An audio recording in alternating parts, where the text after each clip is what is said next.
Assalamualaikum warahmatullahi wabarakatuh. Sebelumnya, terima kasih atas kesempatan yang diberikan. Perkenalkan, nama saya Anissa Dwi Pratiwi dengan NIM D101211046 dari kelas PWKB.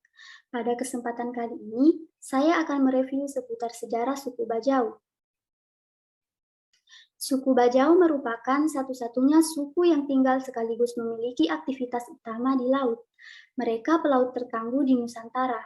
Berabad-abad mengarungi samudra, mereka tersebar di wilayah segitiga terumbu karang di Asia Tenggara, menghuni perairan tepi pantai dengan rumah berfondasi batu dan material kayu. Suku ini memiliki berbagai sebutan, seperti Bajo, Bajau, Bajau, Sama, atau Same. Suku yang belum diketahui secara pasti asalnya ini terkenal dengan keahliannya menyelam dalamnya lautan hingga 70 meter dalamnya. Hanya dengan sekali tarikan nafas, mereka sama sekali tidak memerlukan baju khusus dan alat bantu pernafasan. Yang mereka pakai hanyalah kacamata renang yang terbuat dari kayu untuk mencegah air masuk ke mata. Sungguh sederhana, tapi fungsional. Zaman dahulu kala, orang-orang suku Bajo terbiasa hidup di atas perahunya atau sering disebut nomaden. Namun, saat ini banyak orang Bajo membangun rumah di atas laut dangkal sebagai tempat tinggal. Oleh karena itu, orang Bajo sering memiliki julukan sebagai orang laut, gipsi laut, atau pengembara laut. Ini merupakan pendapat Sayuti tahun 2011. Saat ini, suku Bajo telah banyak yang tinggal di daratan akibat adanya berbagai macam perubahan. Menurut Gamsir tahun 2014, bukan hanya di Indonesia, suku Bajo telah tersebar di lautan Malaysia, Filipina, dan Thailand. Di Indonesia sendiri, mereka tersebar di Kalimantan Timur, Kalimantan Selatan, Sulawesi Selatan, Sulawesi Tenggara, Nusa Tenggara Barat, Nusa Tenggara Timur, dan wilayah Indonesia bagian timur lainnya. Sejarah mengatakan suku ini berasal dari Kepulauan Sulu di Filipina, selatan yang hidup di lautan lepas, hingga membawa mereka masuk ke negara tercinta kita ini, yakni tanah air Indonesia. Asal-usul suku Bajo memiliki beragam versi, dari mulai sekedar mitos hingga penelitian saintifik. Hal ini menjadikan asal suku Bajo di Indonesia belum teridentifikasi secara jelas. Menurut Basri tahun 2014 saat melakukan wawancara terhadap key person di Kepulauan Wakatobi bernama Bakri, hasil wawancara menyatakan bahwa suku Bajo berasal dari Johor, Malaysia. Cerita yang cukup melegenda adalah sang putri dari Johor melarikan diri ke Sulawesi hingga menikah dengan Pangeran Bugis. Dasar teori tersebut adalah adanya cerita legenda tentang Putri Johor. Diceritakan dahulu orang Bajo dan orang Bugis banyak mendiami wilayah Johor hingga akhirnya Putri Johor hilang. Orang Bajo diminta untuk mencari sang putri dan tak boleh kembali sebelum menemukannya. Disitulah penjelajahan orang Bajo dimulai. Karena tak menemukan, maka orang Bajo pun tak pernah kembali. Namun pandangan itu dasarnya terlalu lemah. Memang secara dongeng ada keterkaitan, tetapi tidak ada bukti arkeologi atau bahasa yang menunjukkan bahwa orang Bajo berasal dari Johor. Kisah mengenai sejarah orang Bajo yang lain diutarakan oleh Tome Pires, seorang administrator Portugis yang tinggal di Malaka pada tahun 1515, dan orang Bajo yang tinggal di Sulawesi Tenggara menurut Suyuti 2011.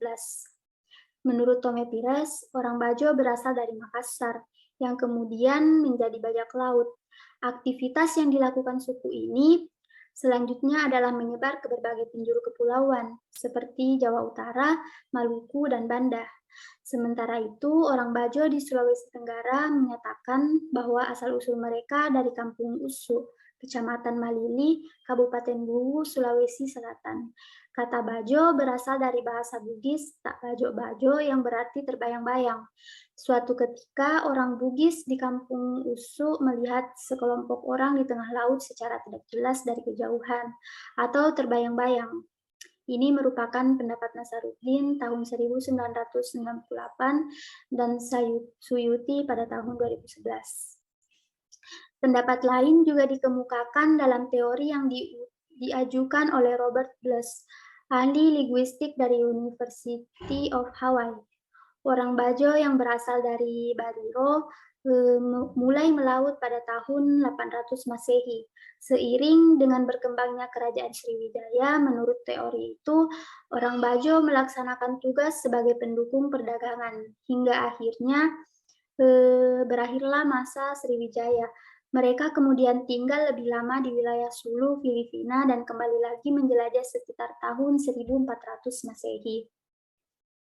Setelah agama Islam menyebar pada abad 15, orang Bajo mulai berimigrasi ke selatan, menyebar lagi hingga ke wilayah Kalimantan dan Sulawesi. Masa selanjutnya, Bajo menyebar lebih luas hingga Nusa Tenggara, namun teori itu tetap saja masih hipotesis.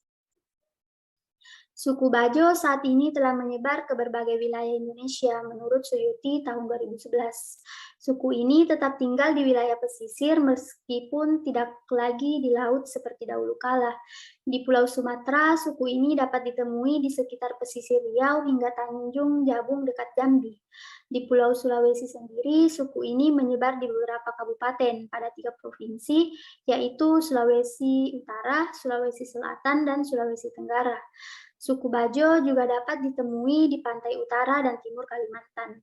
Kepulauan Maluku, sepanjang pantai utara Sumbawa, sepanjang pantai barat dan utara Flores, Pulau Babi, serta Kepulauan Alor. Saat ini, lembaga